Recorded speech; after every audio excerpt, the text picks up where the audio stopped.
These are important because you are inserting the catheter. When you insert the catheter, there will be chances of bleeding and all. So always should have the count of that.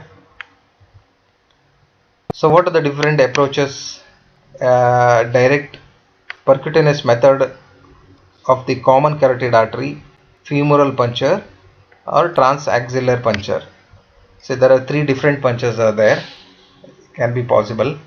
So direct percutaneous punch method means is quite difficult, definitely, because see this patient here, straight away we are inserting the sheath, okay, sheath into blood vessel, and we are passing the catheter or guide wire through that. So direct is very complicated, very risky when we do this procedure. So only expert person can done this one, or else it will be a very risky. So what are the disadvantages? That, as I told, more than one puncture is not possible, should be restricted to that. Chances of development of hematoma, vessel occlusion, production of emboli, these are the complication. So next is usually commonest one is femoral puncture. So this is preferred. Most of the radiological angiography, it is used femoral puncture only, safe and less traumatic. That's the benefit of that. So hematoma formation will be there. For that we will give heparin for to avoid the clotting and all. So are there any side effect? Usually it will be there. That will be explained in the last slide. Then transaxillary approach will be there. That is one. Sometime if it is anything contraindicate from the femoral, if it is not possible, because sometime what will happen, aortic occlusion, if it is there, means it is not possible to pass the catheter from the femoral to aorta to arch of the aorta. From there you are inserting to the blood vessel. It's not possible. That time you can go with the transaxillary. Any vessel tortuosity is there, means you can go with the transaxillary approach. Patient should be in supine positioning. Usually right upper extremity is used as an axillary artery. That said, patient's right side will be closer to the radiologist. That's the reason. So as a complication also is there in the transaxillary, damage to the brachial plexus, because axillary vessels is very close to the brachial plexus. Brachial plexus is one of the commonest chances of getting injury, hematoma formation. What are the different catheter used? Headhunter, Newton. Headhunter, one of the important catheter. Without this catheter, is very difficult to do the procedure. Even side wing also. So Mani catheter. This is all specifically used for to enter the specific vessels. So Benstone's catheter. These are the catheter is used. So contrast media, usually non-ionic contrast media used, whichever is availability in the department, usually Omnipac, um, other different which is available in our department, that will be used. Positioning and filming, patient will be lying down in supine positioning. For the carotid artery, if you want to see, we will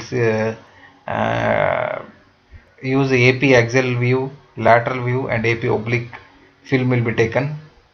If it is vertebral arteries, means AP axial and lateral projection will be taken. So AP axial means how you will take the mid sagittal plane is adjusted, and orbitometal line should be perpendicular to the table. So 15 to 20 degree caudal angulation will be given to see through the foramina to see the carotid artery.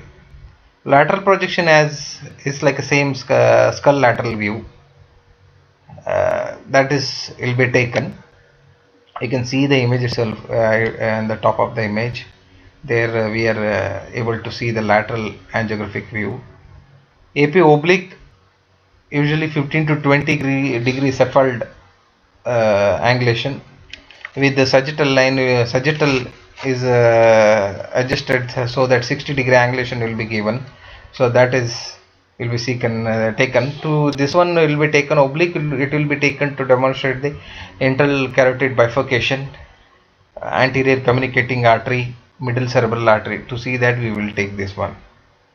So AP axial, another AP axial, it is taken to vertebral arteries. To see that 30 to 15 the 30 to 35 degree caudal angulation will be given at the central ray at the foramen magnum. To see the basilar artery, posterior cerebral artery, superior cerebral artery. These are the part which is taken. And lateral, again the same thing, how you take a lateral radiography, that will be taken.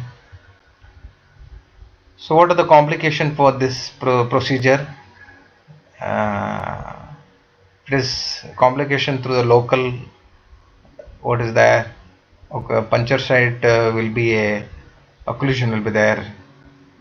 Commonly hematoma, extravasation of the contrast media will be there. So that will stay for a few days. Then after that it will get be then a neurological problem. Anything affected to the nervous system. There will be toxicity, chemical effect in the blood brain barrier, and that is might be the chances. Systematically, patient might be hypersensitive to the contrast. That is one thing. Then hypotension, vasospasm, vasodilation, laryngospasm. This is due to contrast. So due to extra injecting of the contrast and all, there is a chances. So this always should be considered. These are the things.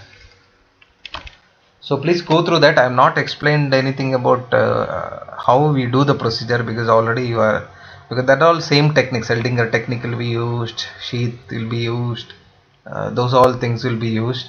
That's a common for all the radiography, not radiography, sorry, angiography. So that's I'm not explaining. All I explained about only the basic part of the angiography.